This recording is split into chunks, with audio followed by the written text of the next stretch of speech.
네, 반갑습니다. 오늘 영상은 여기 이제 NH 코리아 사무실인데요. 여기서 오늘 촬영하게 된 이유는 이제 새로운 컨텐츠에 대한 이제 소개를 좀 드리고, 각자 이제 낚시에 대한 전문 분야가 있어요. 저 역시 뭐 두 종류 쪽 많이 하고 있지만, 그래도 이제 꼬리 쪽도 이제 새롭게 낚시를 다닐 거고, 제가 모르는 부분에서 이제 고수분들을 초대해서 여기서 이제 또 같이 촬영을 또 할 수도 있는 거고, 그런 이제 다양성을 두고 컨텐츠를 좀 하기 위해서 이렇게 사무실에서 카메라를 켰습니다. 첫 번째로는 이제 심해 갑오징어 낚시, 본격적인 이제 시즌이죠. 상당히 이제 신발짝, 이제 럭비공 사이즈만한 녀석들도 종종 올라왔어요. 시즌이 좀 빠르다고 생각하는데, 그만큼 이제 수온이 오르면서 이제 어종에 따른 이제 다양성도 있어지고 빨리 시즌이 오지 않았나 싶기도 합니다. 그래서 제가 이번에 갔다 오고 나서 좀 느꼈던 것들을 좀 설명드리고, 채비 운영, 낚싯대의 이제 액션, 그런 것들을 좀 자세하게 좀 설명을 좀 드리는 시간을 좀 갖도록 하겠습니다. 영상이 좀 길어질 수 있어 갖고 1, 2부로 나눠 갖고 채비 운영이나 그런 것들을 알려드리도록 하겠습니다. 저는 두 종류 쪽에 집중돼서 낚시를 하는데, 심해 갑오징어 5년차로서 이제 초보자분들도 좀 쉽게 잡을 수 있도록 그렇게 이제 안내를 좀 해드리는 영상으로 촬영을 했으니까 영상 놓치지 마시고 끝까지 재밌게 봐주시기 바랍니다.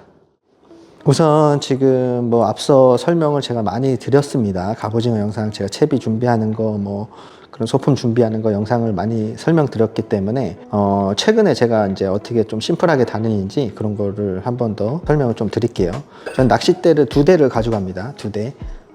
메인대 하나랑 이제 스페어대 그렇게 이제 운영을 하고, 한 대는 전동릴, 한 대는 카운터릴, 그리고 스페어로 또 한 대를 릴을 총 3대 가지고 다니고, 뽕돌 같은 경우도 이제 텅스텐을 주력으로 쓰는데, 보통은 이제 밑걸림이 없기 때문에 텅스텐을 많이 씁니다. 저는 텅스텐을 이렇게 주력으로 이제 사용을 하고 있고, 이제 호스를 준비하게 되면 25호 2개, 30호 2개, 35호 3개, 40호 3개, 뭐 50호는 뭐 잘 사용 안 하는데 45 텅스텐으로 이렇게 준비를 합니다. 한 3개, 2개, 3개씩 그렇게 준비를 하면 될 것 같고, 애기 같은 경우도 뭐 2.5호 이런 작은 애기들도 시즌 초반에는 사용을 하는데, 아무래도 훅이 약하다 보니까 그래서 주력으로 이제 사용하는 게 2.5호 애기를 먼저 투입을 해서 이번에 상당히 잘 탔죠, 타이거. 그리고 삼봉애기, 타이거 삼봉애기.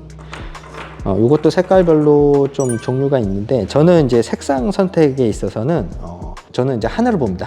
하늘을 봤을 때 구름이 많이 끼고 날씨가 좀 안 좋다 싶으면 좀 어두운 색 계열을 조금 쓰는 편이고, 이런 군청색 이런 거나 아니면 이런 수박 색상, 그리고 퍼플은 뭐 평탄은 하는 것 같아요. 퍼플은 기복이 없죠. 퍼플 색상도 좀 쓰긴 하는데, 폭발적인 입질을 좀 유도를 하려면 하늘을 이제 보고 그렇게 애기 색상을 좀 판단을 합니다. 이 퍼플 하나로만 해갖고 제가 10연타 가까이 했거든요. 지금 뭐 상태가 많이 안 좋은데, 반응이 좋을 때는 애기에만 또 반응을 잘 하고, 또 예민하거나 할 때는 살포시 잡고 있는 경우가 좀 있어요. 그럴 때는 이런 학꽁치나 뭐 이런 생미끼를 장착을 하면 그걸 이제 뜯어먹는다고 얘들 좀 오래 잡고 있는 경향이 있거든요. 초보자분들은 삼봉 애기를 제가 추천을 좀 많이 드립니다. 저는 이렇게 장비를 가지고 다녀요. 그리고 합사는 085를 감고 쇼크리더는 무조건 합니다.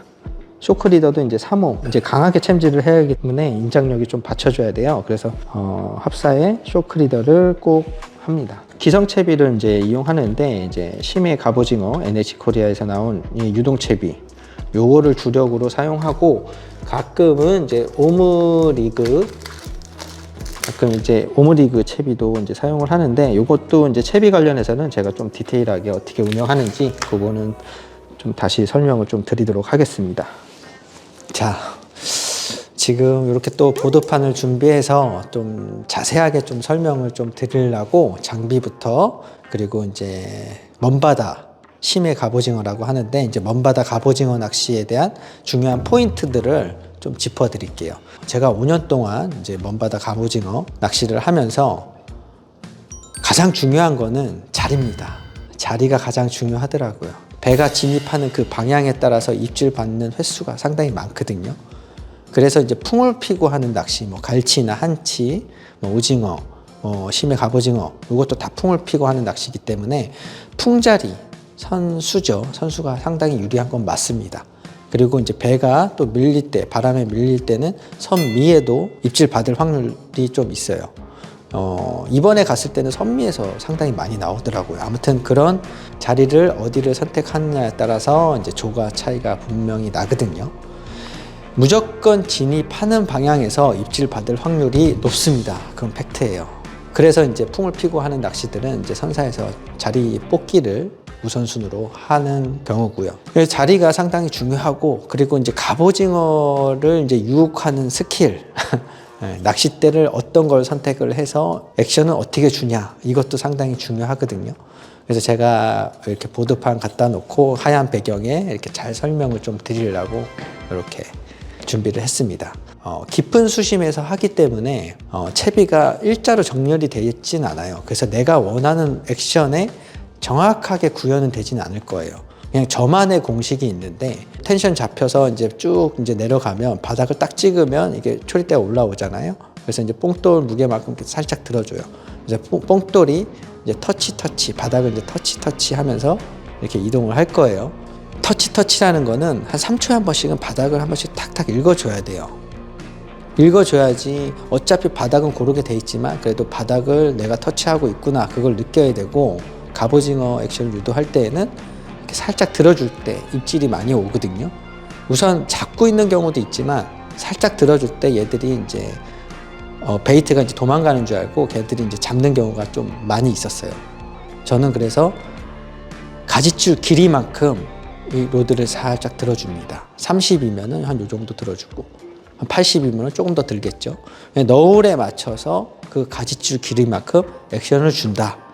10초에 한 번씩. 그렇게 했을 경우 입질을 받을 확률이 상당히 많았거든요. 또 로드 같은 경우는 9대1이 좋다, 8대2가 좋다, 그거는 그렇게 중요하진 않아요.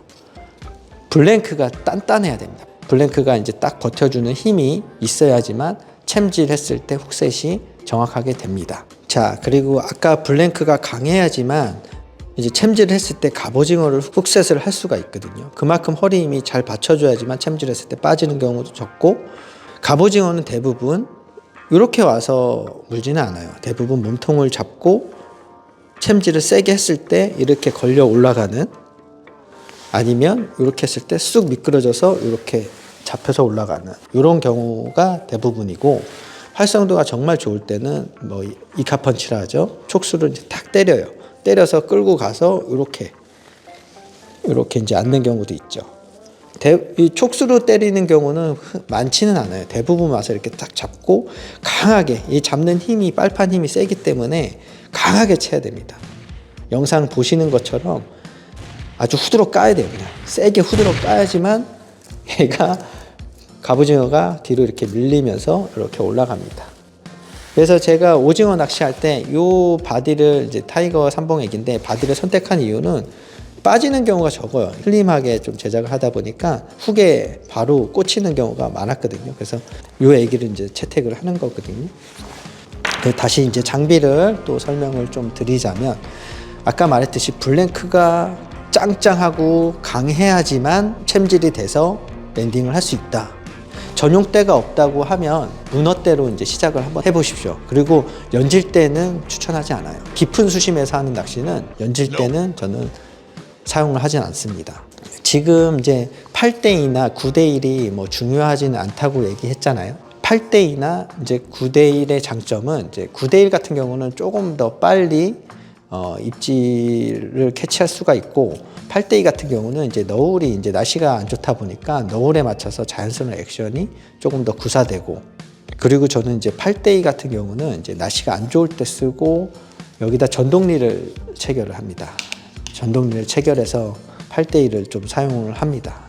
아무래도 너울에 꿀렁꿀렁 할 때 자연스러운 액션이 나오기 때문에 저는 8대2를 사용하고, 이번에 개발한 이제 9대1 로드 같은 경우는 이제 좀 어느 정도 숙련이 됐다 싶으면은 이제 9대1로 해서 액션을 어느 정도 너울에 맞춰서 주고, 좀 이제 가볍게 만들어 갖고 이제 피로도가 좀 적게 그렇게 운영을 하려고, 그렇게 이제 두 가지 타입의 이제 딥코어, 이제 NH 코리아 딥코어 시리즈가 이제 나온 겁니다. 심해 갑오징어 로드로 좀 적합합니다. 요 디코아 2 같은 경우는 이제 문어 시즌 초반도 가능합니다. 가능하고 디코아 1 같은 경우는 좀 더 힘새가 크기 때문에 이제 한치도 되고 갈치 텐빈도 그래서 범용으로 뭐 쓸 수 있는 것들은 좀 쓰면 좋고 저는 이제 테스트 하고 나서 이제 직접 공장에 찾아가서 어떻게 제작되는지 그런 것까지도 다 디테일하게 점검을 하거든요. 카본은 어디서 수입을 했고 뭐 그런 부분도 좀 내가 어느 정도 알고 있어야지만 이 로드에 대한 자신감이 생깁니다. 저는 이거를 자신 있게 추천드릴 수 있고 디코아 2 같은 경우는 심해 갑오징어에 완전 적합한 로드예요. 제가 이번 시즌 초반에도 계속 이걸로 해서 많은 마리수 잡고 있는데 이제 궁금하신 사항이 또 있으실 거예요. 이거 뭐 낚시 장비에 대한 아니면 채비 운영에 대한 그런 것들은 댓글로 꼭 남겨주십시오. 댓글로 남겨주시면 제가 친절하게 답변 드리도록 하겠습니다. 그리고 이제 2부에서는 이제 채비가 어떻게 운영이 되고 상황별로 채비를 어떻게 운영을 하고 가짓줄은 어떻게 줘야 되는지 그런 부분들을 좀 디테일하게 한 번 더 설명을 좀 드리는 2부 영상으로 찾아뵙도록 하겠습니다. 감사합니다.